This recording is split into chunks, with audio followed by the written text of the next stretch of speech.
বাংলাদেশের রাষ্ট্রপতি মোহাম্মদ শাহাবুদ্দিন চুপ্পু মালয়েশিয়ার সেকেন্ড হোমে বিনিয়োগ এবং দুবাইয়ে ব্যবসা ও রেসিডেন্সি রয়েছে। এছাড়া তিনি তৃতীয় একটি দেশের পাসপোর্টে বিনিয়োগ করেছেন বলেও জানা গেছে। এমন প্রতিবেদন প্রকাশ করেছে ভারতভিত্তিক পত্রিকা বাংলা আউটলুক এবং মানব জমিন। রাষ্ট্রপতি চুপ্পুর মালয়েশিয়ার সেকেন্ড হোমে 150,000 রিঙ্গিত বিনিয়োগ এবং দুবাইয়ের কয়েকটি ব্যাংক অ্যাকাউন্টের বিস্তারিত ও ওয়ারেদ জেনারেল ট্রেডিং এলএলসি নামের দুবাইয়ে নিবন্ধিত একটি প্রতিষ্ঠানে ব্যবসায়িক বিনিয়োগের বিনিময়ে রেসিডেন্সি ভিসা পাওয়ার প্রমাণস্বরূপ বিভিন্ন কাগজপত্র বাংলা আউটলুকের হাতে আছে বলে পত্রিকাটি দাবি করেছে। যদিও এসব বিনিয়োগ তিনি রাষ্ট্রপতি হওয়ার আগে করেছেন, তবে প্রশ্ন উঠেছে, রাষ্ট্রপতি হিসেবে এসব বিনিয়োগের জন্য কোনো অনুমতি কি আদৌ গ্রহণ করেছেন? বাংলাদেশ ব্যাংকের অনুমতি ব্যতীত মালয়েশিয়ার সেকেন্ড হোমে চুপ্পুর 150,000 রিঙ্গিত ও দুবাইয়ে ব্যবসায় বিনিয়োগ কি বৈধ?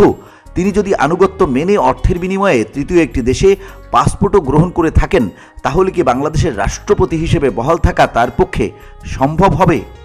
এমন প্রশ্ন তুলছে এই পত্রিকাটি। বাংলাদেশ ব্যাংকের সংশ্লিষ্ট বিভাগ জানিয়েছে, বাংলাদেশের রাষ্ট্রপতি মোহাম্মদ শাহাবুদ্দিন চুপ্পুকে কখনো এত বিপুল পরিমাণ অর্থ বিদেশে নেয়ার অনুমতি দেওয়া হয়নি।